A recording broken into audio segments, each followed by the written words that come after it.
So what's happened? Well, I have here a report by the, this is in the Washington Times, July 23, 2001, just before 9/11.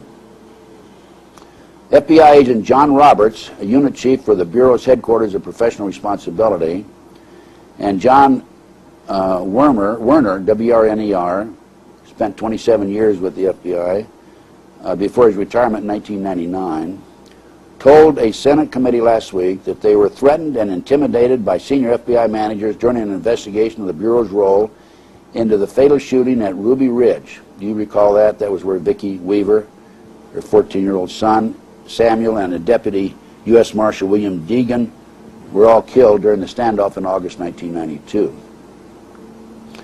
During his testimony, Mr. Roberts told the committee that during the Ruby Ridge inquiry, he and Mr. Werner, also assigned to the probe, were told by senior FBI managers, quote, that we do not work for the FBI, that our assignment to the Ruby Ridge investigation could have an impact on our careers, and that being assigned to the investigation would not be good for us in the end. Well, if they don't work for the FBI, from whom are they receiving their paycheck? They're getting their check from the FBI, the federal government. What I'm telling you is, in my 23 years of experience and research and investigations and lectures and TV appearances, the Illuminati has infiltrated our intelligence community. It's not only infiltrated the intelligence community, it's infiltrated every level of society. It's not just the Illuminati by itself, it's Illuminati-satanic cults. I've talked to a number of Illuminati people, and they were members of a satanic cult, and they were active in satanic cults. The satanic cult problem in this country is serious, and it dovetails across the board with the drugs, pornography, prostitution, and other nefarious activity. In 1773, the Rothschild family commissioned a fellow named Adam Weishaupt to come up with the goals to take over the world. On May the 1st, it's Communist holiday, by the way, of 1776, Adam Weishaupt announced the 25 goals.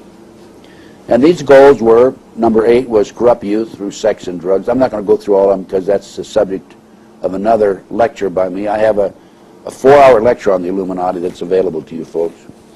The number 8th goal was to corrupt the youth through sex and drugs.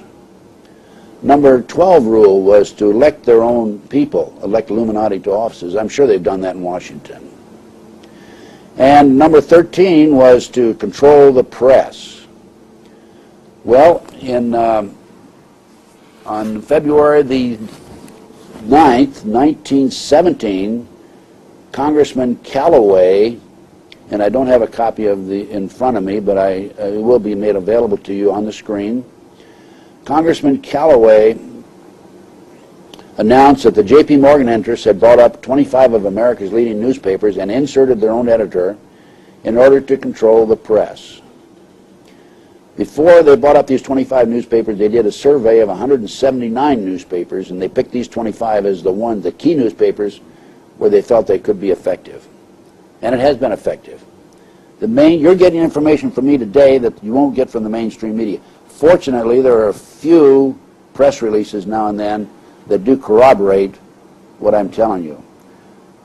The 14th goal of the Illuminati I find very interesting because it fits right into Pearl Harbor, Jack Kennedy, Waco, World Trade Center 93, Oklahoma City bombing, the 9/11 attacks.